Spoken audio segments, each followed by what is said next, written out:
Et vous, le bel homme au téléphone, où est votre masque? Camarade à vélo, mettez un masque. Vous ne devriez pas sortir sans masque. Visage masqué, ville fantôme en quarantaine, un pays coupé du monde pour endiguer l'épidémie de coronavirus.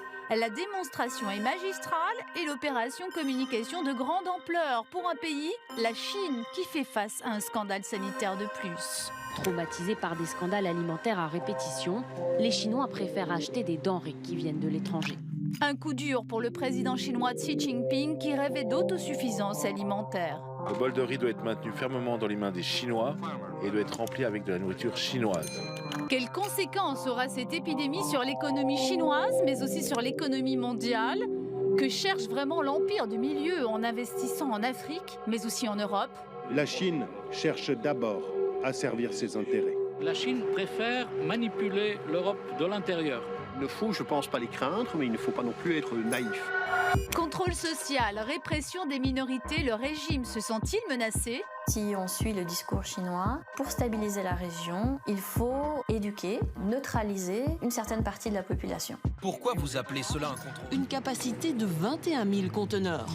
En quelques heures à peine, loin des caméras, il déchargera des tonnes de marchandises, des meubles, des produits chimiques, des textiles. Et il repartira aussitôt avec des voitures, de la bière et du bois. Avec un trafic annuel de 14 millions de tonnes de fret, la Chine est le 4e partenaire du port. Mais ce n'est pas tout. 2 mois plus tôt, Anvers accueillait le premier train en direct de Chine. 16 jours pour faire 11 000 km à la place de 40 en bateau. Parti de Tangshan, près de Pékin, le convoi a traversé le Kazakhstan, la Russie, la Biélorussie, la Pologne et l'Allemagne pour rejoindre Anvers. Ce que les Chinois appellent la nouvelle route de la soie. Une liaison ferroviaire qui doit renforcer le commerce entre l'Europe et l'Asie. La Belgique est fière d'en faire partie. Facile de traiter avec les Chinois? En apparence, oui. Mais dans la réalité, ce n'est pas si simple. Début juillet, Jack Ma, le patron d'Alibaba, l'un des hommes les plus riches de Chine, est reçu chez le Premier ministre. Tapis rouge, toute la presse est là. Alibaba, c'est l'Amazon chinois, une entreprise d'e-commerce qui pèse près de 13 milliards de dollars et qui voudrait faire de Liège son nouveau centre logistique, au même titre que Moscou, Dubaï, Kuala Lumpur et Hangzhou. Vous pouvez nous parler de votre investissement en Belgique? Oui, nous avons un gros investissement pour la Belgique. Le géant chinois veut se rapprocher de son marché européen, inespéré pour la Wallonie. Jusqu'à présent, les entreprises de l'e-commerce comme Amazon et Zalando avaient boudé la région. La rencontre semble détendue. En fait, elle tournera court. En retour de son investissement, Jack Ma attend que l'État belge soutienne juridiquement le développement de l'e-commerce en Europe. Mais un gouvernement ne peut pas s'engager avec une entreprise privée. La signature est donc reportée. La veille, le milliardaire a pourtant signé un contrat avec le groupe Bolloré à Paris, où il avait apparemment obtenu des garanties. Le lendemain, il ira à Berlin. Mais pourquoi s'arrache-t-on partout Alibaba? Alibaba, c'est avant tout des plateformes de vente en ligne, mais avec des centaines de millions d'acheteurs. Ici, sur Tmall, on en compte plus d'1 demi-milliard. Parmi les vendeurs, un célèbre chocolatier belge. Gauthier, pour Tmall, Oui. c'est la première Saint-Valentin en Chine. Quand on sait que des Saint-Valentin en Chine, il y en a 3 par an, le marché s'annonce prometteur et donc difficile de résister. Le business est, au niveau online, au niveau Internet, ils ne payent plus qu'avec leur téléphone. Enfin, c'est complètement en avance par rapport à nous. Le pourcentage d'utilisation de toutes les capacités technologiques est 10 fois plus grande que ce que nous connaissons ici en Belgique. C'est ce qui vous a séduit aussi? Séduit, je ne sais pas, c'est une nouvelle manière de fonctionner. Et ça, si on le fait bien dans des marchés comme cela, probablement ça nous donnera une avance aussi pour nous préparer pour demain ici en Europe. Mais le marché est aussi complexe et coûteux. Léonidas a dépensé des centaines de milliers d'euros avant de commencer. Le marché chinois, c'est 1,5 milliard de consommateurs potentiels. On ne peut pas faire simplement une traduction juste de ce que nous faisons en Belgique. Nous devons développer des images particulières pour la Chine. Nous devons tout traduire, évidemment. Nous avons des législations chinoises extrêmement compliquées. Peu importe, finalement, impossible de passer à côté de cette manne chinoise. Dans le Namurois, c'est le partenaire chinois qui s'est occupé de tout lorsqu'il a proposé à la société pharmaceutique Tilman de vendre son thé amincissant sur Alibaba. La Chine a pris en charge le marketing. Et elle ne fait pas dans la nuance. Voyez plutôt la vidéo. La traduction semble superflue.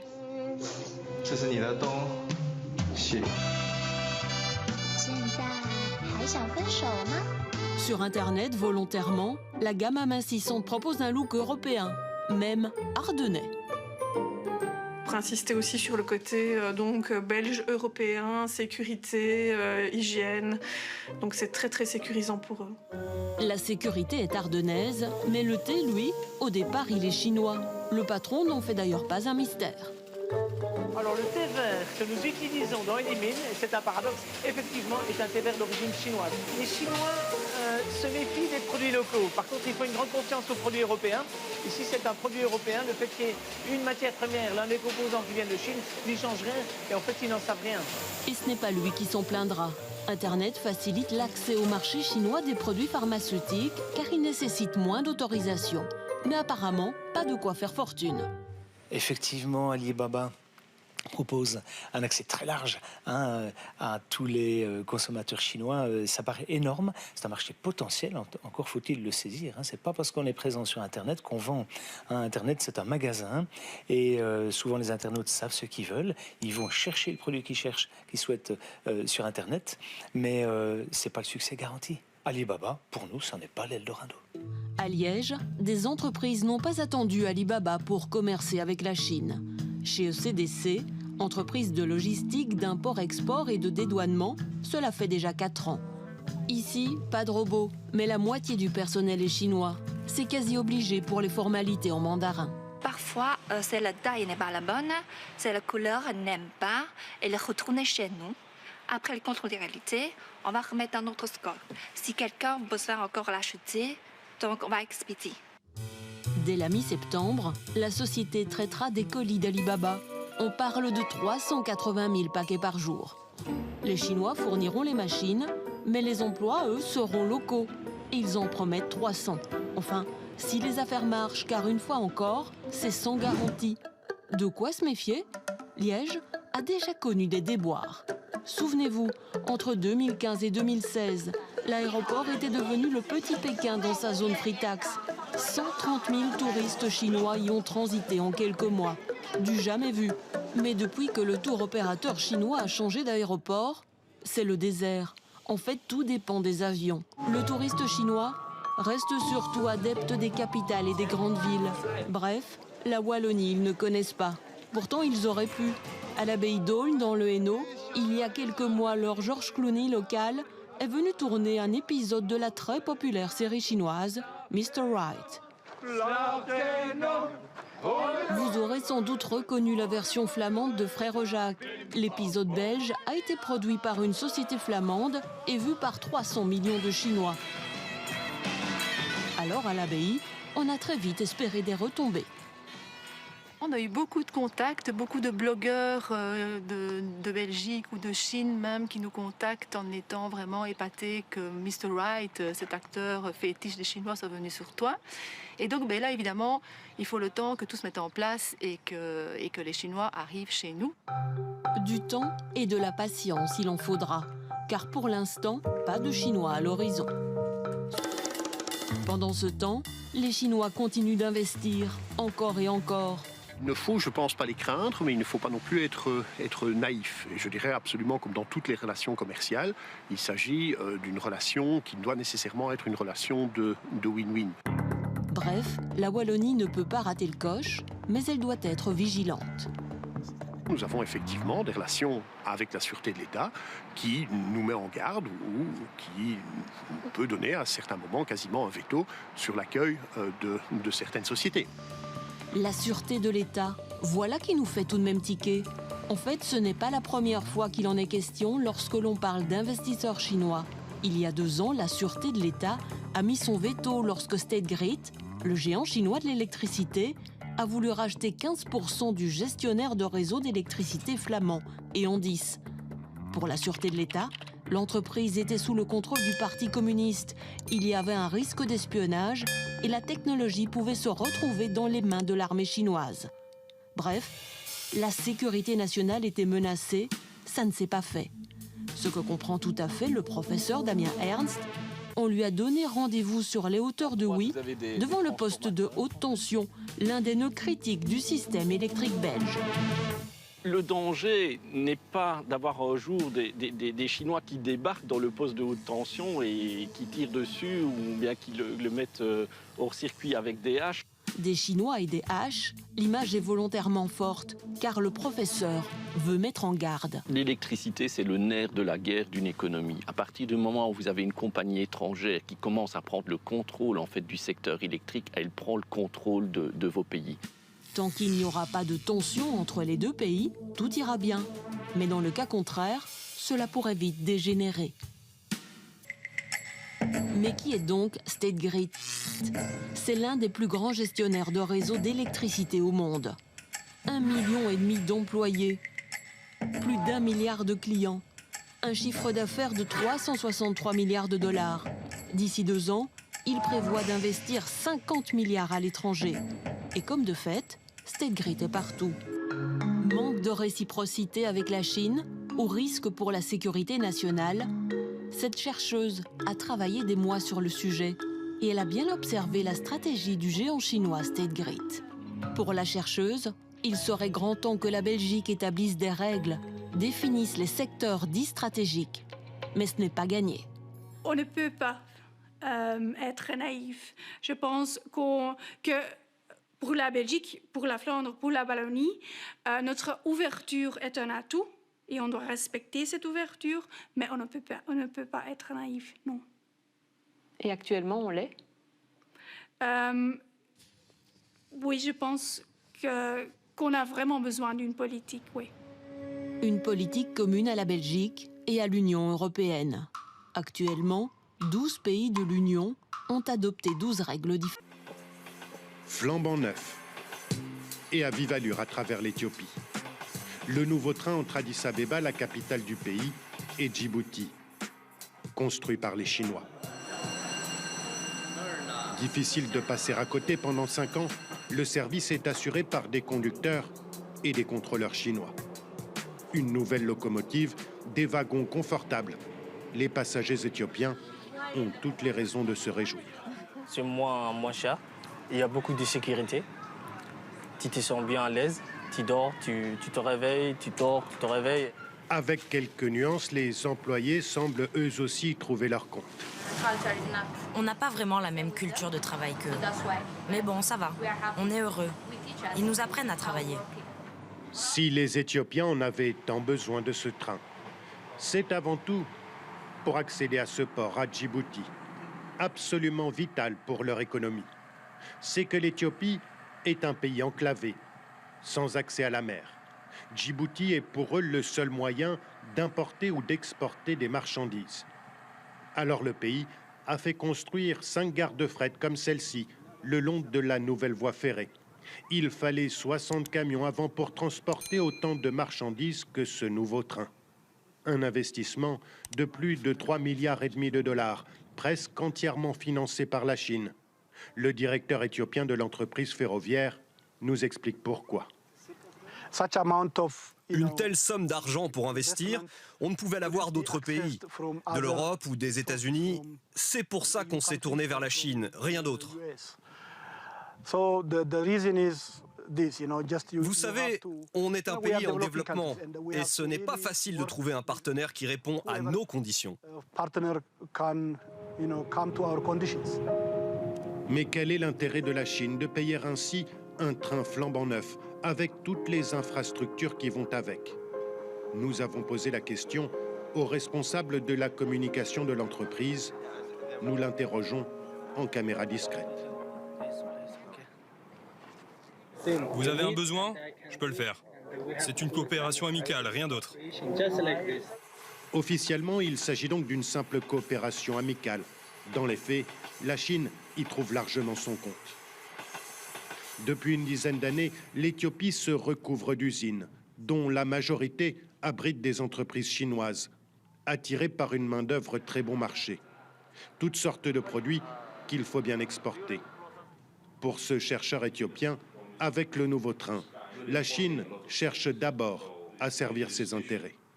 La Chine veut d'abord que ses usines continuent de produire, que son secteur privé continue à se développer ici en Afrique pour exporter principalement en Asie. Vous savez, à la fin, c'est toujours la Chine qui engrange les bénéfices. L'année dernière, les Chinois ont investi pas moins de 4 milliards d'euros en Éthiopie dans 600 projets différents. Ce train est avant tout un moyen pour eux d'en retirer les bénéfices. C'est une toute petite parcelle agricole dans l'est de la Chine. 400 mètres carrés sur lesquels Wang Chuanqi cultive du riz. À 71 ans, cet agriculteur travaille encore avec un bœuf et des outils traditionnels comme cette pêche en acier. Ça, c'est la tête. Ça, ce sont les bras. Et ça, c'est la pelle. Quand la terre n'est pas humidifiée, c'est difficile et il faut vraiment beaucoup de force. Wang Chuanqi travaille 7 jours sur 7 pour un salaire annuel de 1500 francs. Chaque année, il récolte 5000 kilos de riz, c'est très peu, mais cela suffit à le faire vivre. Lors de la saison des récoltes, on emballe tout et on fait des stocks. Comme ça, on a de quoi se nourrir et on gagne aussi un peu d'argent. En Chine, la majorité des terres agricoles ressemblent à celles de Wang Chuanqi. Au total, 90% des fermes chinoises font moins d'1 hectare. Aujourd'hui, elles ne suffisent plus à nourrir l'appétit grandissant des Chinois. Car la classe moyenne s'enrichit et son mode de consommation se rapproche de celui des Occidentaux. Dans le pays, on mange 3 fois plus de viande que dans les années 90. La Chine se trouve désormais confrontée à un défi immense, nourrir 20% de la population mondiale avec seulement 8% des terres cultivables. Shanghai, 28 millions d'habitants. Dans la capitale économique chinoise comme dans toutes les grandes villes du pays, des dizaines de supermarchés spécialisés dans les produits importés ont ouvert leurs portes. Traumatisés par des scandales alimentaires à répétition, les Chinois préfèrent acheter des denrées qui viennent de l'étranger. J'achète souvent des produits importés. Je préfère car leur qualité est meilleure. C'est plus rassurant. Moi, ce sont surtout des produits laitiers que j'achète car j'ai davantage confiance. Si la Chine importe, c'est aussi parce qu'elle ne parvient pas à produire suffisamment pour sa population. La deuxième puissance économique de la planète est devenue dépendante de l'extérieur pour son alimentation. Une situation qui déplaît au pouvoir chinois. Le président Xi Jinping ne cesse de le répéter lors de ses déplacements dans les zones rurales. Le bol de riz doit être maintenu fermement dans les mains des Chinois et doit être rempli avec de la nourriture chinoise. Alors Pékin subventionne son agriculture et encourage sa modernisation. L'objectif, créer des fermes gigantesques avec de gros rendements, comme celle-ci dans l'est de la Chine. C'est la plus grande ferme laitière du pays. 40 000 vaches produisent sous ces hangars 600 tonnes de lait chaque jour, de quoi couvrir les besoins de la ville de Pékin. Et c'est Chen Ming qui en est le responsable. Là au milieu, c'est notre ligne de production. Et à gauche, c'est là que dorment les vaches. Construite en 2011, cette ferme compte 8 machines comme celle-ci. Elle fonctionne 24 heures sur 24. 3 fois par jour, chaque vache y passe 10 minutes. Elles entrent une à une. Leurs pies sont immédiatement désinfectées. Puis le lait est extrait automatiquement.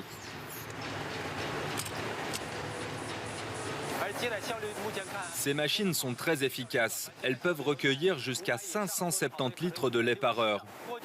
Dans le passé, nous avions des machines parallèles, mais les employés devaient faire constamment des allers-retours. Alors qu'avec ces machines circulaires, ils n'ont pas à se déplacer. Le travail est plus efficace et moins fatigant. Ces vaches sont toutes de race Holstein. Pour la production de lait, c'est la plus rentable. Ici, elles ne voient pas souvent le soleil. les vaches vivent sous ces hangars dans lesquels elles sont nourries 2 fois par jour. La livraison se fait par camion. C'est un mélange de maïs, de blé, de luzerne et de soja pour l'apport en protéines. Si l'on compte cette quantité de nourriture et l'eau qu'on leur donne, chaque vache nous coûte 5 francs par jour. Pour développer ces fermes gigantesques, le gouvernement chinois subventionne le secteur. Le gouvernement soutient les grandes fermes comme les nôtres, et pas que les gigantesques. À partir de 300 vaches, vous pouvez être soutenu. Nous, par exemple, quand nous avons démarré l'activité, pour chaque vache achetée 3 000 francs, le gouvernement nous versait 220 francs. Des fermes industrielles qui profitent aussi à l'économie locale. Ici, 1000 postes auraient été créés, la majorité destinés à d'anciens paysans de la région. Ils sont logés et nourris sur place. Je préfère vraiment mon métier actuel. Maintenant, je gagne 7 300 francs par an. C'est 2 fois plus que quand j'étais paysan. Mais dans les villages alentours, tout le monde ne tient pas le même discours. Dong Shu, 58 ans, a été exproprié de sa terre, réquisitionné pour la ferme laitière. Ils ont pris mon terrain. Que voulez-vous que je fasse maintenant? Je n'ai plus de travail. Sans terre, nous, le peuple ordinaire, on n'a plus rien.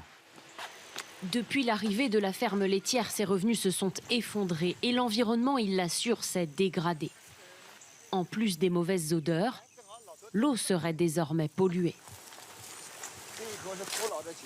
Regardez ce très vieux puits. Toute ma famille buvait de l'eau ici avant. Et maintenant, les eaux usées de l'usine laitière se déversent là avec les excréments des vaches. Ils déversent tout autour et maintenant, on ne peut plus boire l'eau. C'est le revers de l'agriculture intensive. En voulant produire plus, la Chine pollue plus, alors que dans le pays, 20% des terres arables sont déjà contaminées. Dans sa ferme industrielle, Cheng Ming assure avoir conscience des problèmes de pollution. C'est pour cela que la ferme a installé ces 2 unités de méthanisation. Elles permettent de réduire la quantité de CO2 émise par les vaches dans l'atmosphère. Derrière moi, ce sont nos digesteurs à biogaz. Il y en a 2 et ils font chacun 20 000 mètres cubes. Le fumier et le lisier des vaches fermentent à l'intérieur. Ensuite, on récupère le gaz, on l'envoie dans une turbine et cela produit de l'énergie. Un investissement de 14 millions de francs. Le groupe n'a pas eu le choix. Le gouvernement n'aurait pas validé la construction de la ferme sans l'installation de ces 2 unités. Car pour Pékin, tout l'enjeu est d'atteindre l'autosuffisance alimentaire sans pour autant dégrader ces terres, alors que les Chinois sont de plus en plus soucieux de leur environnement et de ce qu'ils mettent dans leurs assiettes. Dans la province du Hunan, dans le centre de la Chine, Li Fenglan s'est converti aux produits bio.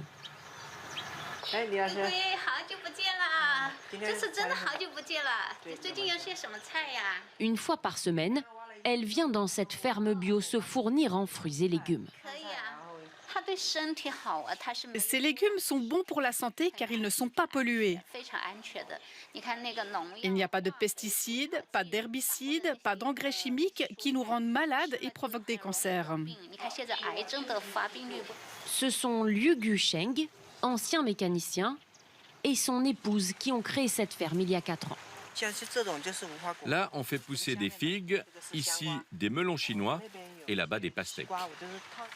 Au total, 2 hectares de terrain qui leur rapportent 500 francs par mois. Une activité qu'ils poursuivent par conviction. On a confiance en l'agriculture biologique. Si le gouvernement nous soutient, cela va se développer et de plus en plus de consommateurs mangeront bio. L'eau, l'air, ce que l'on mangera, mais aussi ce que l'on respirera, tout sera plus sain et notre monde sera plus beau.